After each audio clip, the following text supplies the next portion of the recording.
Vì sao có ngày 8 tháng 3? Cả thế giới đều dành sự quan tâm đến chị em trong Ngày Quốc tế Phụ nữ 8 tháng 3. Tuy nhiên, nguồn gốc ra đời và lịch sử phát triển của ngày lễ này thì có thể nhiều người chưa nắm rõ. Vào giai đoạn cuối thế kỷ 19, thời kỳ hưng thịnh của chủ nghĩa tư bản, đặc biệt là ở Mỹ, với sự phát triển của nền kinh tế,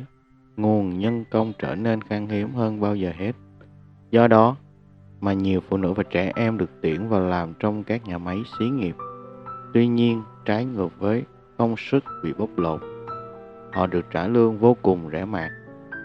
Ngày 8 tháng 3 năm 1857, công nhân dệt may tại hai thành phố Chicago và New York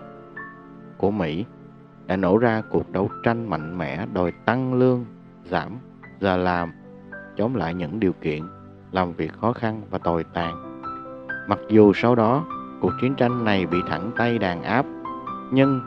các nữ công nhân vẫn đoàn kết bền bỉ đấu tranh và buộc chủ tư bản phải nhượng bộ. Đến tháng 5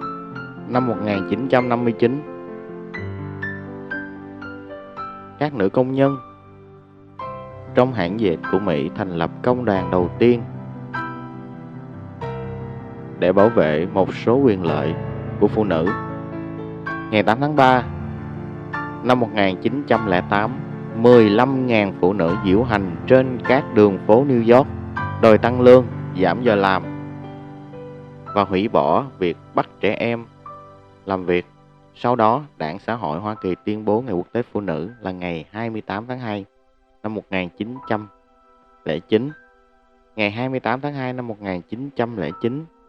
lễ kỷ niệm Ngày Phụ nữ tổ chức sớm nhất tại New York để tưởng niệm cuộc đình công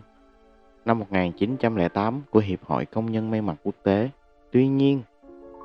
đến 8 tháng 3 năm 1910, tại Hội nghị Phụ nữ do quốc tế thứ hai, Quốc tế Xã hội Chủ nghĩa, tổ chức 100 đại biểu phụ nữ thuộc 17 nước đòi quyền bầu cử cho phụ nữ. Chủ tịch hội nghị là bà Clara Zetkin, người Đức, đề nghị chọn một ngày quốc tế phụ nữ để nhớ ơn những người phụ nữ đã đấu tranh trên toàn thế giới. Hội nghị đã quyết định chọn ngày 8 tháng 3 làm ngày quốc tế phụ nữ, ngày đoàn kết đấu tranh của phụ nữ với những khẩu hiệu ngày làm việc 8 giờ, làm việc ngang nhau, bảo vệ bà mẹ và trẻ em.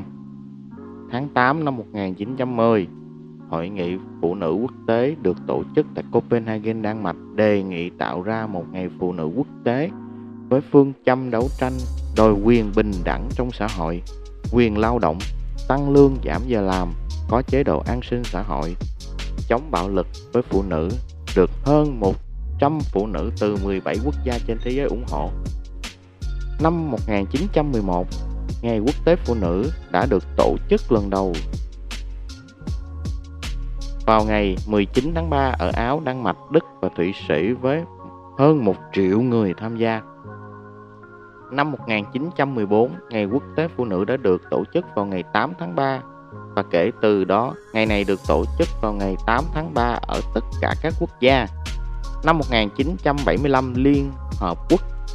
bắt đầu tổ chức kỷ niệm ngày 8 tháng 3. Vào năm 1977, kỳ họp Đại hội đồng Liên Hợp Quốc chính thức công bố với các quốc gia trên toàn thế giới công nhận ngày 8 tháng 3 là ngày quốc tế phụ nữ. Từ đó, 8 tháng 3 hàng năm trở thành ngày đấu tranh chung của phụ nữ lao động trên toàn thế giới và là biểu dương ý chí đấu tranh của phụ nữ khắp nơi trên thế giới, đấu tranh vì độc lập dân tộc, dân chủ, hòa bình và tiến bộ xã hội, vì quyền lợi hạnh phúc của phụ nữ và nhi đồng. Ở một số nước trên thế giới, ngày 8 tháng 3 được coi là ngày lễ chính trong năm và tổ chức rất lớn. Còn một số quốc gia khác, Ngày Quốc tế Phụ nữ được kỷ niệm bằng những hoạt động như liên hoan, diễu hành, đòi quyền bình đẳng với nam giới, với các vấn đề lương, giáo dục hay các điều kiện về an sinh xã hội, chống mại dâm và bạo lực đối với phụ nữ. Ở nước ta, ngày 8 tháng 3 còn là ngày kỷ niệm cuộc khởi nghĩa của Hai Bà Trưng, hai vị nữ anh hùng dân tộc đầu tiên đánh đuổi giặc ngoại xâm phương Bắc, giành lại chủ quyền dân tộc. Niềm tự hào và ý chí vươn lên của phụ nữ Việt Nam một phần cũng có cội nguồn từ truyền thống dân tộc độc đáo đó. Trong những ngày này, cánh mày râu thường tặng hoa, quà và những lời yêu thương đến những người phụ nữ của cuộc đời mình như mẹ, vợ, con gái, chị gái, bạn gái.